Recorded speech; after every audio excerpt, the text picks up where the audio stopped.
They call it the Highway of Tears. A lonely stretch of road that cuts through the vast wilderness of British Columbia, Canada. Remote, isolated, and haunted by the echoes of the missing. This is a place where the trees whisper secrets, where the wind carries the silent cries of the lost. A highway where young women, daughters, sisters, mothers, vanish into the unknown, leaving behind nothing but questions and heartache. Tonight, we step into the shadows of this mystery.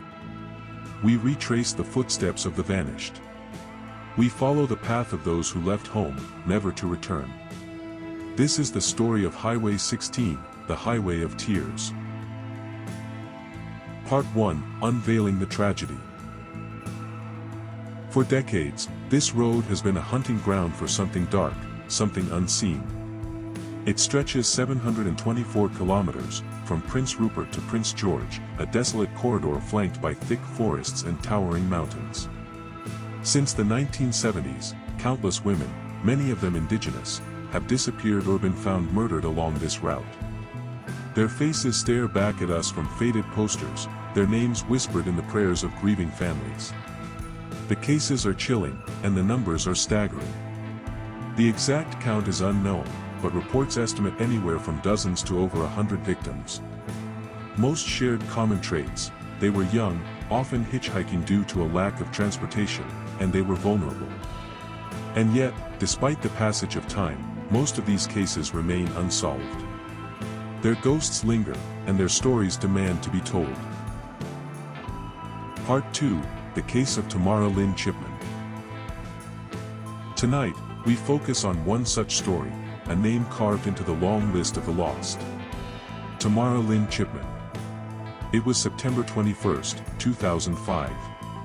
A cold wind swept across the highway as Tamara, just 22 years old, was last seen hitchhiking near the Prince Rupert Industrial Park. She was trying to get home to Terrace, British Columbia. But she never arrived. The road swallowed her whole, and she was never seen again. Tamara was no stranger to Highway 16. She had traveled this road many times before, as had so many others like her. A young mother, full of life and energy, she had dreams, dreams now frozen in time.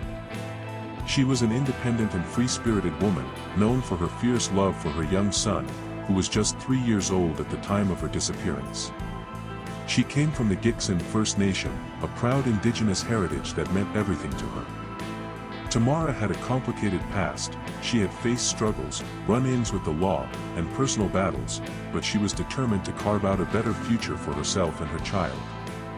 Those who knew her described her as warm and kind, but strong-willed and defiant against those who wronged her. Her father reported her missing in November 2005. 2 months. 2 months of silence before the search even began.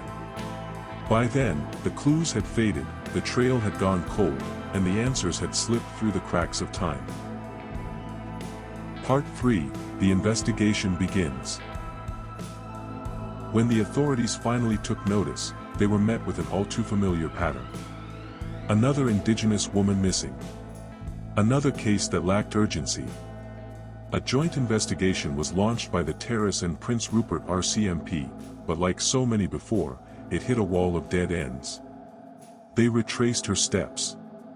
They searched the wilderness. They questioned everyone who might have seen her last. But the silence was deafening. No witnesses.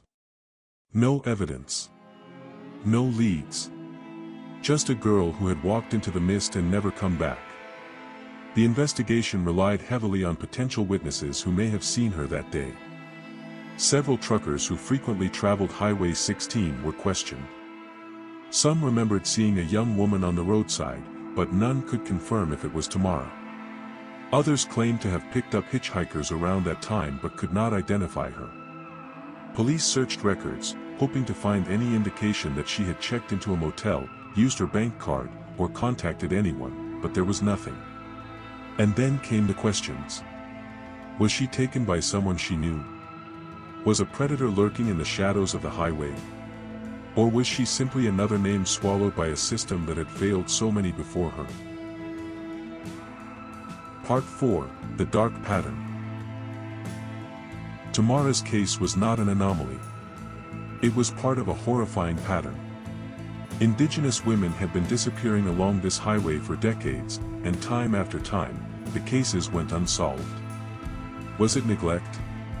Was it incompetence? Or was it something more sinister?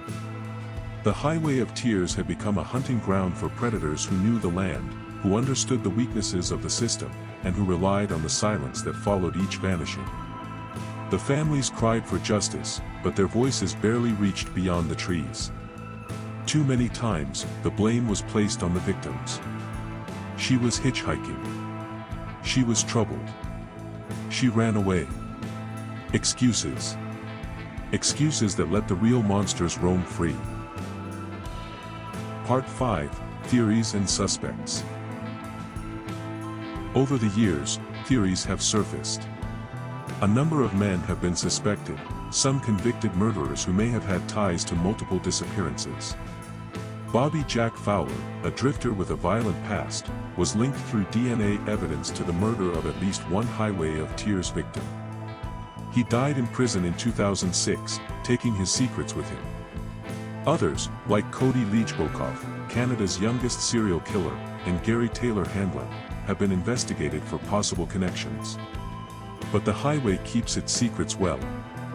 Fowler, in particular, was a sinister character. An American transient worker, he moved from state to state, leaving a trail of violence in his wake. He was known to pick up hitchhikers, and his method of attack was brutal: beatings, strangulation, and unspeakable cruelty. Though linked to the 1974 murder of Colleen McMillan, a victim found along Highway 16, authorities could never definitively prove he was responsible for others. Some believe it's not one killer but many. That the Highway of Tears has long been a magnet for darkness, drawing predators who take advantage of the vulnerable. The vast wilderness offers the perfect cover. No cameras. No witnesses. No escape. Part 6, The Haunting Silence. For the families of the missing, the pain never fades. Year after year, they hold vigils. They keep the memories alive. But the silence remains. Investigations stall. Files collect dust. The names of the missing turn into whispers on the wind. Authorities have made promises. Task forces have been created. Yet, justice remains elusive. A transportation crisis still plagues the region, forcing people to rely on hitchhiking, leaving the next victim waiting in the shadows. Tamara's story is just one thread in the dark tapestry of the Highway of Tears. One name among too many. But her story isn't over, not yet. Until the truth is found, until justice is served, until the names of the lost are spoken loud enough to shake the silence, the mystery remains. So I ask you, what do you think happened? Who is responsible for these disappearances? And more importantly, how do we stop it from happening again?